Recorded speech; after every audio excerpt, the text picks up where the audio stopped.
also the involvement and the blessing of our Dean Sharon Hannes, who put a lot of effort in this evening. Thank you. And our next speaker is Professor Ron Haris, who is a professor of legal history and our former dean. He was a fellow at the Institute for Advanced Studies in the Behavioral Sciences at Stanford University, 2017-18, and a visiting professor at UC Berkeley, USC, and Cornell University, the École Normale Supérieure, Paris, London School of Economics, etc. He is a co-founder of the Israeli Legal History Association and works on the intersection of legal history and economic history. I want to mention his books. He's the author of Industrializing English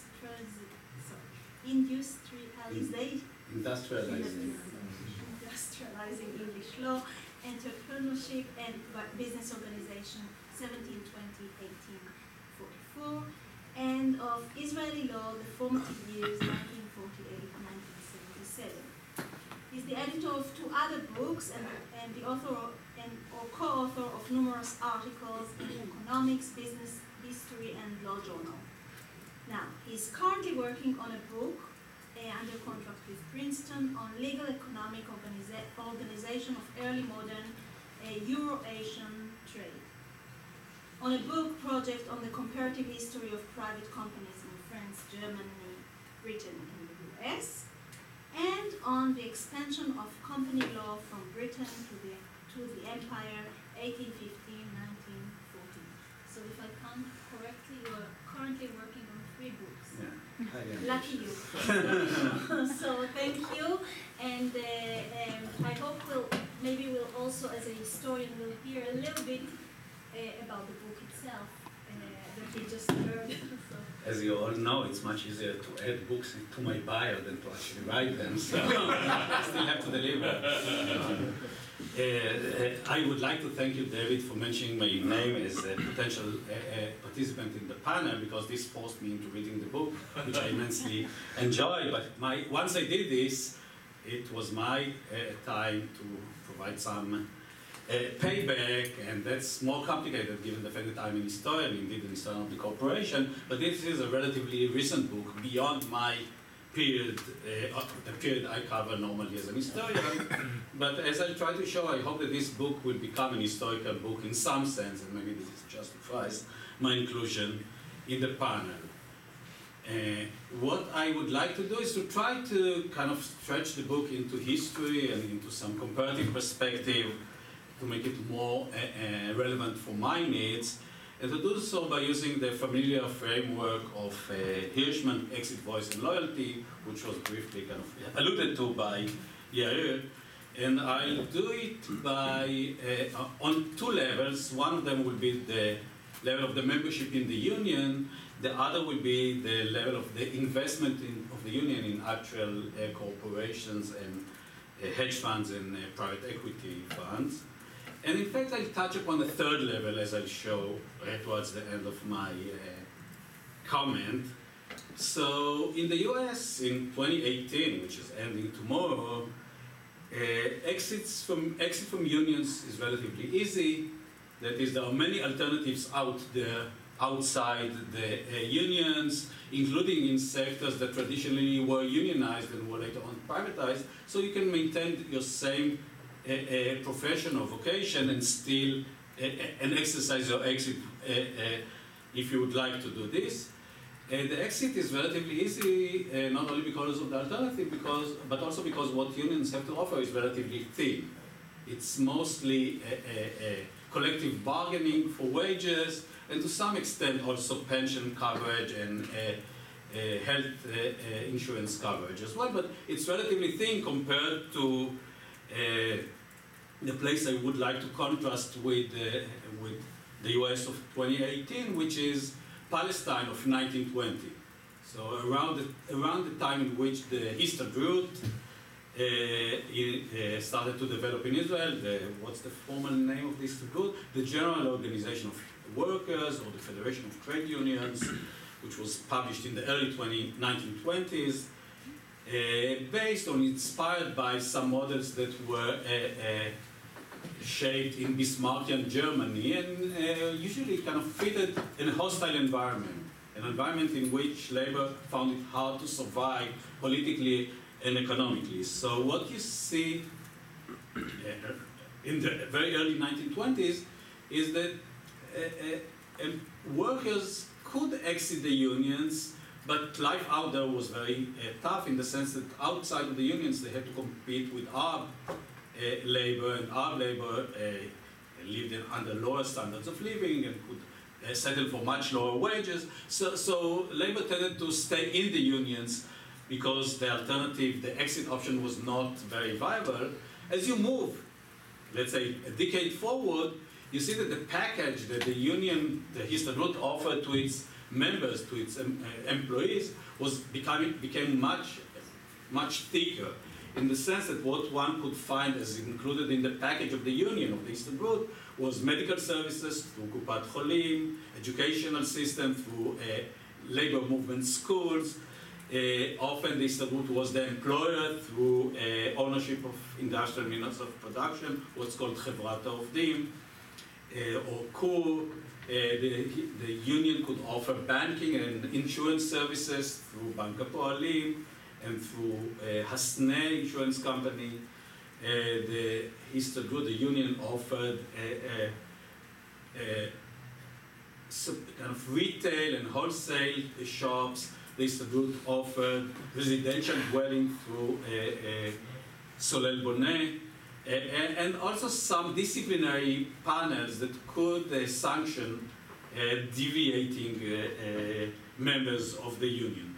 So exiting the Histadrut became harder and harder. Even as much as it was hard to begin with, it became even harder as we move in time into a full package. Giving up all of this package was suicidal, I think, for most of the members, for several decades at least.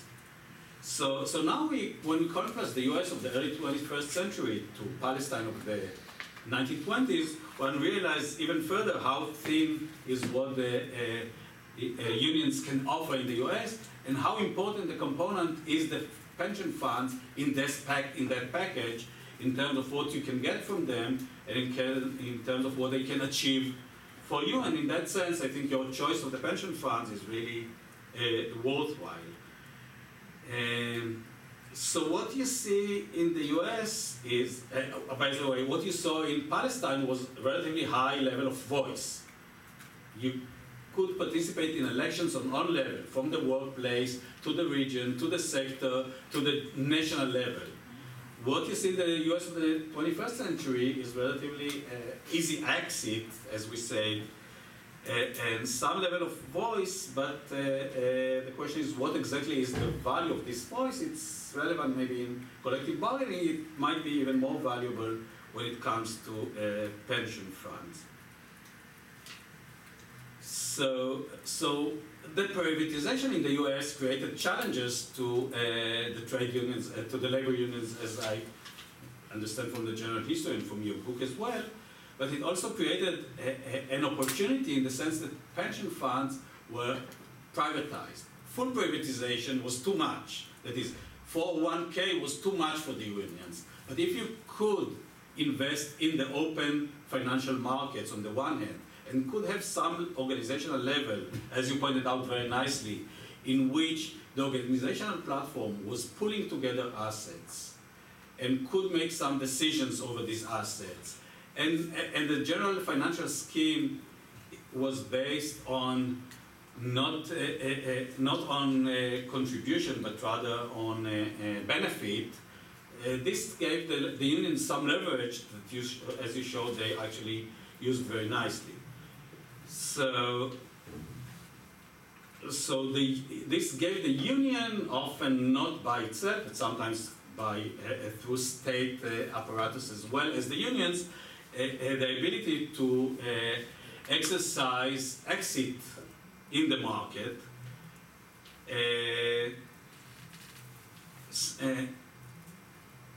And this, as I understand, was the case, or is the case, in many states, in many jurisdictions. And as we see, Republican states and conservative lobbyists are trying to challenge the organizational structure that allows this in various ways. And in some sense, as I understand it, if they actually be able to push it all the way to 401k, this will not leave much at the hands of the unions. In a sense, they are trying to achieve in the US what was already achieved in Israel through privatization. That is, the starting point in Israel was very different from the starting point in the US and from the present case in the US. But Israel, from the 1980s and on, went through a privatization of pensions in a manner that actually handed the control of pension funds to private market players that called the shots with respect to how will money be invested. And experts, I think that Lilach knows much more than me about this, and might talk about this as well. But in a way, so the US is trying to follow the Israeli path that started in the 80s, not the early Israeli path. And so the question, this makes clear why this front line of the organizational structure of the pension funds is so crucial, and why it's being fought over by both the labor unions and by the lobbyists and the politicians that are trying to diminish the leverage or the power, the market, the ability of the labor unions to exercise power through the exit option in the market. So now, how are the pension funds using this power? So there is this delicate line between exit and voice, I think. So on the one hand, as was mentioned, they often exercise exit and select where to invest. On the other hand, they are trying to exercise voice on the level of the corporation. And we can see that the agenda of involvement has changed over the years, as you showed nicely, moving from one chapter to the next, from dealing with fees initially hedge fund fees, into corporate governance, involvement in corporate governance, like the separation of CEO post from the post of the chairman of the board, into say on pay, into disclosure of median employee to CEO pay, and some other issues which are mostly governance. And that's relatively uncontroversial in terms of the exercise of voice through the corporations, because this presumably is supposed to serve the shareholders' maximization utility function of the firms. But then they got involved in some other aspects that you also alluded to, like a bargaining for maintaining of jobs, or bargaining for increasing of pay, or bargaining for the change of the policy of the corporation so that it will not be involved in privatization in a specific, with respect to a specific county or state or sector. And this could decrease profits for shareholders. And so this is the delicate line. How far can you exercise your voice, and when do you have to switch for exit? And when you switch for exit, you supposedly can select out of options out in the market and decide in which of these options to invest, and to, let's say, invest in more labor-friendly corporations than in corporations that are tougher in their negotiations or in their pay for the employees. You can do it with respect to environmental issues as well, or any other aspect that you would like to be involved in as a union, but obviously labor is the most natural place to be involved in. But when you just buy and sell in the market, that's one thing, but when you negotiate for this, you condition your investment in a certain policy, you might just cross the line between exit and voice. And once you cross the line, you get the entire package of what does it mean in terms of whether you're allowed to do this. So as long as you're a shareholder, I guess the level of duties that you have to the corporation are relatively low. But once you are trying to appoint directors, or when you are trying to negotiate with directors, you try to convince directors that they should adopt certain policy and not another, those directors might be violating their fiduciary duties as they are currently defined. And then the question is, how far can you go with your exit option? You can do it as long as the market is sufficiently diversified, and then you can say, select a certain segment of the market. But the market is not necessarily as, and the corporations are not that different from each other. Not all of them are that different from each other. You might have more attractive options in Europe, but you probably don't want, as an American union, to invest in European companies that promote, let's say, labor welfare. You prefer to do it in the US rather than in Europe. So the question is, how far can you go, whether you can cross the line from being just selecting in the market to being a shareholder, in a position of a shareholder, and if you can go further from being a shareholder to being connected in some way or another with directors. And then you touch upon the third level, which is the level of the governance of the pension funds. So the argument goes, as you presented it nicely, that the officers and the trustees of the pension funds should maximize monetary payoffs for the pension fund, not benefit total utility for the members, but rather the monetary benefits, the revenues of the pension funds. And then the argument goes that you should not do it because this is a breach of your fiduciary duties on the pension fund level. So here the problem is, I think that this really becomes political. Because if you look it up straight, members can select the utility function that they want to. They should have been able to kind of decide what, or at least in ex ante, if not ex post, to decide what the utility function they want the trustees or officers to promote. But it seems as though politicians don't want this, at least conservative politicians, lobby groups, would like to lock in the pension funds over monetary value maximization and not to allow them to define the utility function differently. And this, I mean, from my general kind of public benefit considerations cannot be justified, but it seems to be happening. So you have to fight this as well.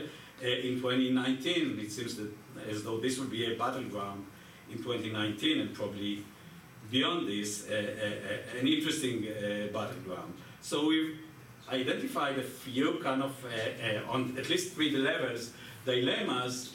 I think that the middle one is the most challenging or the most worthwhile, and I would like to thank you for calling our attentions to these dilemmas or to these opportunities and dilemmas and difficulties.